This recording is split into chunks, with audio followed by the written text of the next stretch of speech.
Ada pertanyaan, Nabi dulu tidak pernah bermaulid. Betul.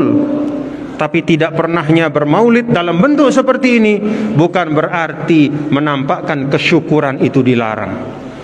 Coba Bapak Ibu bayangkan, kita saja kalau punya anak, nih, kita kalau punya anak lahir, ya, kita punya anak, istri kita melahirkan,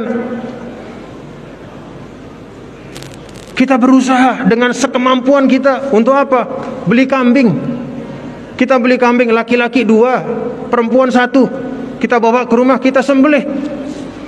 Lalu kita berikan kepada orang-orang, tetangga-tetangga, kita bagi makanan. Itu untuk anak kita yang lahir, karena senang kita. Ini yang lahir adalah Nabi yang mulia, Nabi besar Muhammad. Lebih mulia mana anak kita dengan Rasul? Coba saya tanya, lebih mulia mana anak kita dengan Rasul? Ya Allah, tidak ada perbandingannya.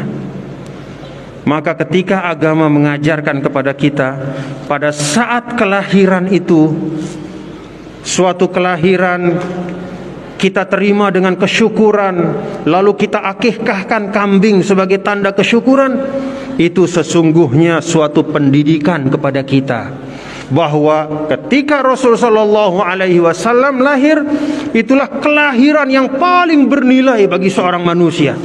Dan karena itu kelahirannya pantas untuk terus-menerus kita peringati. Kita peringati dengan kesukacitaan. Makanya Bapak-bapak, Ibu, hadirin dan hadirat sekalian, dulu ulama-ulama kita zaman dulu itu tidak banyak ngaji kitab yang tebal-tebal, ya. Mereka tidak mengajarkan, katakanlah misalnya kitab-kitab fikih yang tebal-tebal atau kitab-kitab hadis yang tebal-tebal. Mereka biasa mengajarkan yang sederhana, yang ringkas, tetapi mereka mengajarkan adab demi adab yang diperlukan, terutama beradab dan berakhlak kepada Nabi yang mulia, Nabi besar Muhammad sallallahu alaihi wasallam. Karena itu ditradisikan kita bermaulid, ya, untuk menampakkan kesukacitaan kita.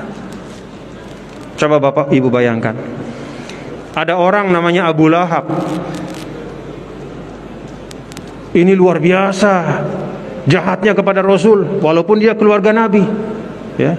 Sampai di dalam Al-Quran dikekalkan namanya, Tabbat yada Abi Lahab, ya. Tabbat yada Abi Lahab, celakalah Abi Lahab, sampai ada dalam Al-Quran. Tapi coba Bapak Ibu perhatikan, di dalam riwayat disebutkan bahwa setiap malam Senin Abu Lahab itu azabnya diringankan oleh Allah. Apa sebabnya?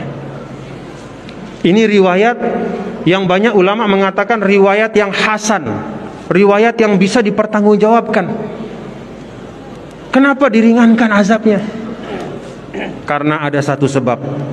Dulu ketika Nabi SAW itu lahir, karena Abu Lahab ini adalah saudara dari ayahnya Nabi, maka dia senang saudaranya itu punya anak. Lalu dia panggil seorang budaknya yang namanya Suwaibah. Dia katakan kepada budaknya, Suwaibah sini. Begitu Suwaibah datang, kata Abu Lahab, saya malam ini lagi senang karena saudara saya istrinya melahirkan, saya punya keponakan. Karena senang saya itu, Suwaibah, saya bebaskan kamu. Kamu sudah jadi bukan budak lagi, silakan pergi, kamu menjadi orang yang bebas. Itu yang dilakukan oleh Abu Lahab. Walaupun kemudian ketika dia Rasul sallallahu alaihi wasallam kemudian dewasa dan diutus sebagai nabi, dia menjadi penentang yang luar biasa, tapi kebaikannya dan kesukacitaannya itu tidak dilupakan oleh Allah. Itu Abu Lahab.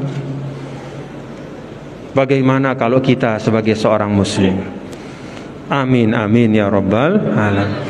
Maka kita berharap mudah-mudahan dengan kesyukuran kita, kegembiraan kita, ya, keikhlasan kita, mudah-mudahan kita ikhlas hadir di tempat ini menjadi sebab kita mendapatkan syafaat dari Nabi besar Muhammad sallallahu alaihi wasallam.